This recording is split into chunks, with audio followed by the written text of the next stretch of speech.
போட்டிருக்கீங்களே sir, நீங்க போட்டதுல நிறைய fans எடுத்து போட்டுக்கிறாங்க. சோ அது ஏன்னு நாங்க தெரிஞ்சுக்கலாமா? அதுல என்ன ஒரு சிறப்பு இருக்குன்னு தெரிஞ்சுக்கலாமா? இது என்ன மாலைன்னு எனக்கு சத்தியமா தெரியாது, நிஜமா தெரியாது. ஒரு வாட்டி எங்க பாட்டிக்கு கொஞ்சம் உடம்பு சரியில்லாம இருந்தது. அவங்கள பார்க்கறதுக்காக நான் ஊருக்கு போனேன். அவங்க கிட்ட பேசிட்டு இருந்தேன்.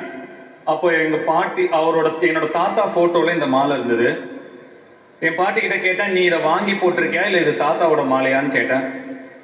உங்க தாத்தா கிட்டத்தட்ட 30-40 வருஷம் ஜபம் பண்ண மாலைடா, அவர் இறந்த உடனே அவர் உடல்ல இருந்து எடுத்து அவர் போட்டோக்கு போட்டிருக்கேன் அப்படின்னு சொன்னாங்க. இதை நான் எடுத்துக்கலாமா, நீ எனக்கு தருவியான்னு நான் கேட்டேன். எங்க பாட்டி எந்திரிச்சு போய் அந்த போட்டோ கிட்ட பேசினாங்க. மாமா பாத்தீங்களா அவன் கேட்கறான் அப்படின்னு. அவ்வளோ ஸ்வீட்டா இருந்தது பார்க்கவே.